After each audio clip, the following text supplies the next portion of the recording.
If I ever do make, hundreds of millions of dollars, I will disappear and you'll never hear from me ever again.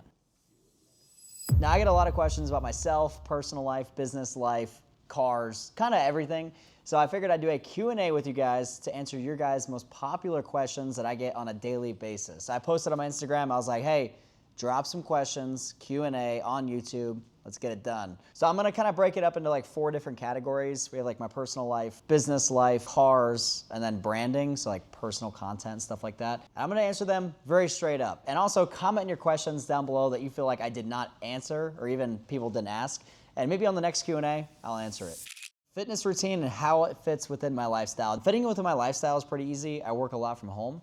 And so usually about 5, 6 p.m. every single day, I go down to the gym, do about 45 to an hour workout, and then I'll pretty much eat after that and then go to the hot tub. As far as my fitness routine, I have pretty much chest and tries one day, and then back and bis, and then I have legs right between. I do it 5 days a week, and that's all I really do right now. If I lost everything tomorrow, what would be my first move? Now, if I had to lose everything tomorrow and I didn't have the context I had today, I would just go get a sales job.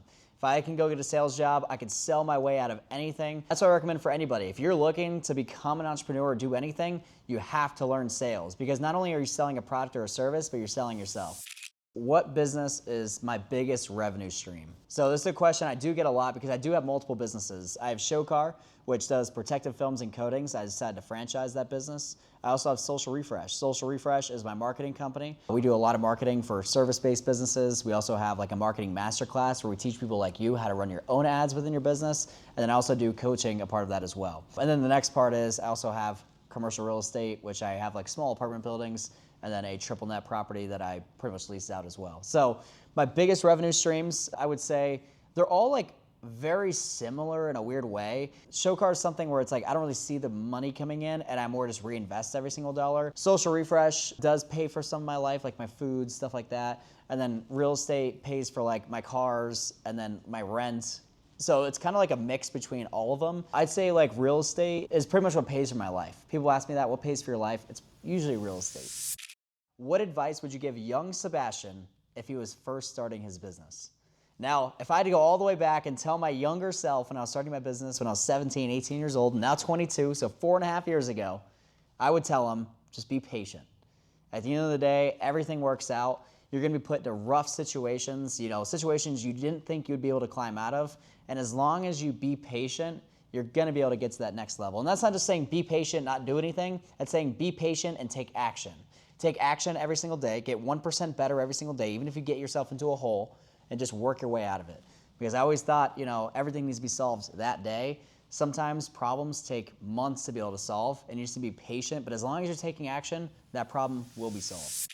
What is your first business you should start at 14? Well, I'm gonna tell you, you should be into yourself. There's a lot of great businesses you can go start, but when you're 14 years old, you don't have like a ton of skills. So go learn a skill, go invest into yourself, take a mentorship, do something that's gonna teach you a skill that can eventually become profitable and make you money. What is my daily routine? It's very straightforward. My Monday is mainly meetings. So I have franchise meetings in the morning with my current franchisees. I wake up about 5:30 to 6:30 a.m. every single morning. I take a shower. I don't drink coffee. I'd say like my morning shower is my coffee. And then I go right into Zoom calls at 8 a.m. So I have an 8 a.m. Zoom call with my Social Refresh team. They usually last about 30 to 40 minutes. And then from there, I hop into Zoom calls with my current franchisees, which obviously got to make sure that they're doing well, they're happy. And then at that point, we start moving into sales calls. So I do some sales calls for the franchise side as well as Social Refresh. Really, my goal every single day is orchestrating. So I don't really do a lot of hands-on work. It's just a lot of orchestrating, making sure clients are happy, making sure things are getting done. And that's really what I need to focus on every single day to make sure all of my employees are staying on task. I usually wrap up about 5 to 6 p.m. I go to the gym for about 40, 45 minutes, eat some dinner, and then I go to the hot tub. If you guys know me, I love my hot tub. I like to get to bed early, usually 8 to 9 p.m. every single night. Before 3, 4 years ago, it was a lot different. I would not sleep at all. I'd work all night and I could never rest. And so like nowadays I try to rest a little bit and kind of ease my mind. What is my biggest regret so far? Now it's within my personal life. My biggest regret. And if this is like personal stuff, I'd probably, and this is actually like, I'm filming this like right before Mother's Day, which is kind of funny. But my mom passed away 2 years ago. She lived in Florida, I lived in Colorado, and I tried to go back as much as I humanly could, but sometimes I felt like I could have done more. And so that's always something that kind of like weighs on me. Like she was kind of like my best friend at the same time. Like I talked to her every single day, FaceTime her. During that time, I was like really caught up in business and I just didn't really slow down. And after she did pass away, I just grinded more to kind of ignore those problems. Yeah, that's probably my biggest regret.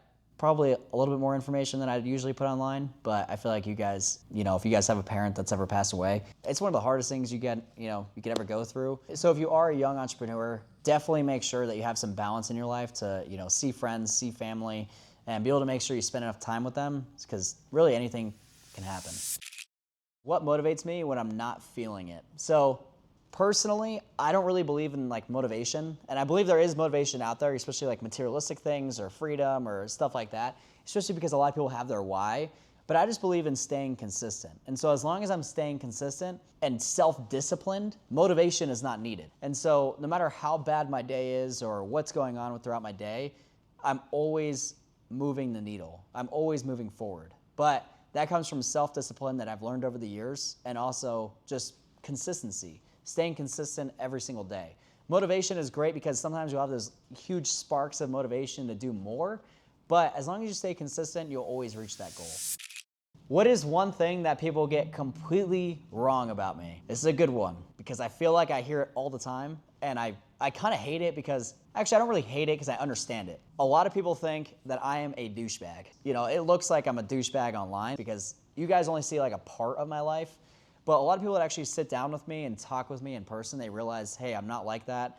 I don't really have like an ego to be able to put out there. I obviously have confidence, and you need that in business. I'm not really waving around my money. I'm super frugal. Like I believe in frugality and staying lean. And I'm not over here spending a ton of money on my personal lifestyle just to show it off. Spend money on what I enjoy, but not just to be a douchebag. I treat everybody equally. I treat everybody with respect. And that is one thing that like a lot of people get wrong about me until they meet me in person. So I'm trying to be more educational. It's funny, I'll post like 10 educational videos that are not like douchebaggy, and then I'll post like one like fun video about my lifestyle. Those are the videos that blow up the most. They get the most views. The Lamborghini, the Ferraris, the lifestyle stuff, they get the most views. The educational stuff, for some reason, does not blow up. But everybody will just see that one video and they're like, oh, this guy's a douchebag. I just think that's one thing a lot of people get wrong about me. What is my why? This is a question I do get, and I always tried to figure it out. And until recently, I really found the real why, because I was always chasing materialistic stuff. I always wanted the Lamborghini. I always wanted the watch. And I eventually got it, and I realized it wasn't really fulfilling to what I wanted it to be. Now, I love cars. I love watches. I love the lifestyle stuff, which is great. But the real reason why was freedom and being able to give back. As much as cliche that sounds, like it sounds super cliche, personally, just my personal life, it's the freedom. It's not the Lamborghinis. It's not the Ferraris. It's the freedom of being able to go do what I want, when I want, with who I want, and how I want. I love the freedom. It's something that I really, really strive for every single day. And that comes with cash flow. That comes with cash in the bank. That comes with a lot of things, also mentally as well, to be able to see that freedom. Second part is giving back. So that's more of an external thing for me. So I do a lot of conferences. I work with, the Board of Education in Colorado. Do a lot of conferences for them, FBLA, DECA. I go to schools all the time. So giving back and be able to inspire the younger generation of entrepreneurs, that's something that's super exciting for me, and I do it for free. That's my reason why. It's definitely changed over the years. If you don't know what your why is, you don't have to go figure it out. It takes a long time to be able to figure out. Maybe I don't even have it figured out. Maybe I'm still learning what my why is, but it's always changing. It's always evolving. And I'm excited to see what it even is in 5 years from now. How did I start my first business? Now we're going to transition into the business side of things. So when I first started my first business, it was actually when I was super young. I started a tie-dye sock business. So when I was like 7, 8 years old, that was actually my first business, I would say. And I'd tie-dye Nike socks and sell them at my elementary school. I literally would not bring anything else in my backpack but just tie-dyed socks, and I'd sell them at the end of the day. And I just have a line of people ready to buy my socks. What do I do for a living? Exactly.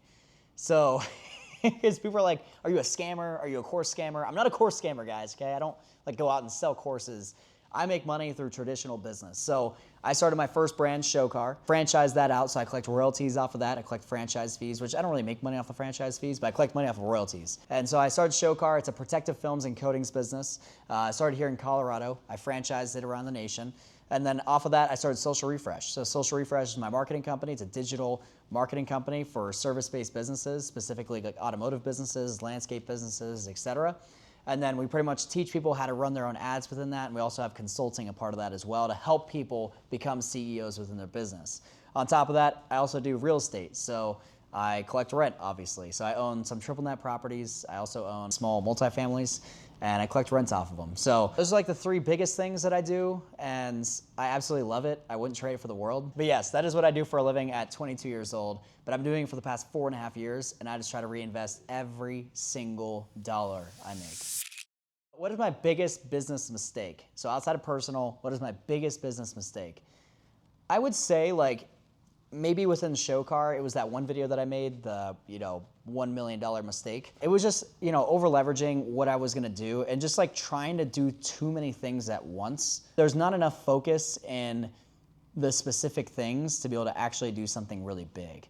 And so I needed to be able to dial in, focus on what we really wanted to do, which was franchising, instead of owning my own locations, running the products, running the trainings, and all these different things that were just taking up too much time and too much energy and not enough focus on the thing that was making us money, which was franchising. So I had to close down one of our headquarters. We also had some landlord issues, so that didn't really help at all. Really became time for me to really focus on one thing within Showcar, which was obviously the franchising side. So worked out pretty well.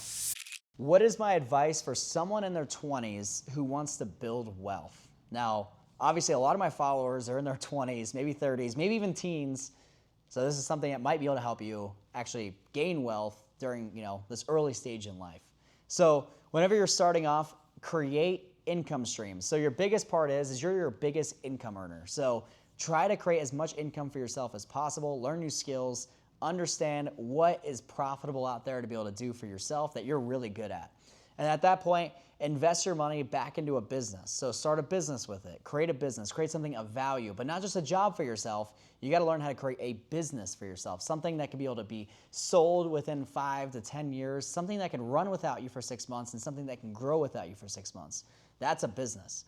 And so you create one of those, and then you're gonna have something that's actually of value, and you take the money you've earned from business and you invest it into real estate, you invest it into stocks, and things that are gonna make you passive income, where you can actually build long-term wealth. And there's other ways to be able to do it. Like, I'm not saying it's the tried and true way.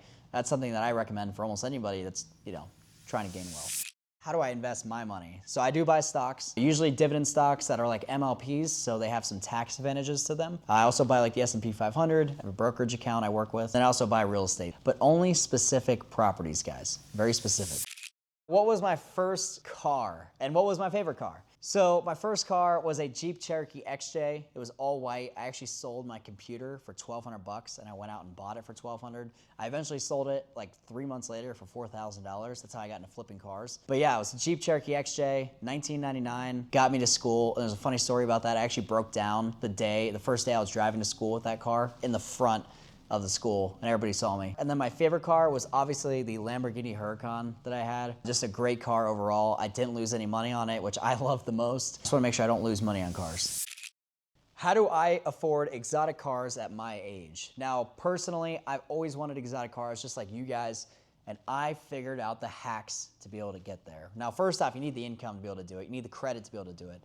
But you could also do a business lease. People don't realize you could do this stuff. I personally use Premier Financial Services.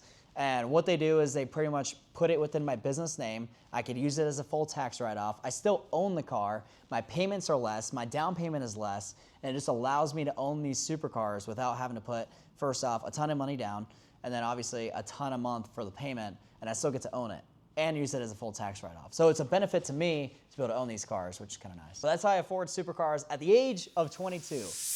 Was owning a supercar worth it? Now, if you're young, an entrepreneur, trying to make money, trying to go out there and hustle, building out your network, a supercar is definitely worth it. A supercar is like a rolling billboard, guys. A supercar is like a rolling billboard. If you could do anything, go get a supercar. It'll teach you a ton. It'll make sure, and this is not financial advice, okay? This is not financial advice. Go get a supercar while you're young. Because if you are, super old, you're 60, 70 years old and you're driving a supercar, no one really cares. But when you're in your 20s and you're driving a supercar, people are looking at you. And they're like, what did this kid do to be able to get here? Now you're gonna get a lot of looks that are good, a lot of looks that are bad. People are gonna think you have daddy's money. And that's fine, because at the end of the day, you just tell them you're daddy, and you're set. But yeah, if you're young, go get a supercar. I think it's worth it. I owned mine. I think it was one of the greatest experiences that I spent money on. How do I choose where to live? Now, personally, I live in Denver right now. I moved out here with my dad, so I wouldn't really say this is my spot. I'm originally from South Florida, which I want to go back. So here soon, you guys will see me back in Florida. Now, if you guys want to live in a certain spot, don't go just buy a house. Go rent an apartment, see if you like it. Go live there for a little bit, and then you can always move around. You can always hop around. But people buy homes whenever they move, and then they can't sell them. Obviously, as you guys know, I make content, YouTube here. Obviously, subscribe, like, comment. But also on Instagram, I'm on TikTok, I'm on a bunch of different pages. I even have a WAP channel for you guys to be able to pretty much clip this content that's on here and go make money. I literally have people making hundreds of dollars per video by just reposting my content that's on here. So I do a ton of content creation, and you guys have some specific questions for me. Do you ever feel like quitting social media? Yes, of course. Social media sucks. Just kidding, I love you guys. I feel like I've built a great following base, kind of like a small cult-like following, and I love talking with you guys. It's just some days I'm not as motivated to make content because I get so busy in work. Social media is fun for me. I don't really make a ton of money off of social media, so I really just try to use it to my advantage to teach people and just help people out. So that's what I use social media for. I don't really have a reason to quit. But if I ever do make hundreds of millions of dollars, I will disappear, and you'll never hear from me ever again. What is my strategy for building a personal brand? Now, I believe in the educational side of things. You have to be entertaining. You have to have a good slew of content. You have to have a good personality. Put yourself truly out there. Be honest with your viewers. But at the same time, you have to have educational videos, lifestyle videos, business videos. You can't just have one set specific content sometimes, because at the end of the day, people want to find out all angles of your life. It's different for everybody. Some people stick exactly with the same videos and it does well for them. But for me, I just like different content. I just like what I want to post. There's so many videos where you guys have just never seen it just because I just didn't want to post it. How do I deal with hate and negativity online? People hate on people like me, okay guys? And if you guys are young, trying to become an entrepreneur, you're gonna get a ton of hate. I'm telling you, it's the worst thing ever. I do get used to it after a while, just because usually people who hate on you are always gonna be below you, okay guys? This is a method you guys are gonna wanna learn, okay? If they're hating on you, they're gonna be below you, and they're gonna stay below you. If it's someone that's above you that's saying something, then hey, you might wanna watch your shit, and you might wanna actually see what you're doing wrong. But definitely make sure that the people below you, especially online, there's keyboard warriors. They don't know what they're saying. I feel like this is enough yapping. You guys have heard enough from me. I'm glad I got to answer a lot of your guys' questions. And if you guys feel like I did not answer a question, leave them down below in the comment section, and I'll answer them in the next Q&A video. And if you guys did enjoy this content, please, please, please, please, for the algorithm, comment, like, and subscribe. And I'll see you guys in the next one.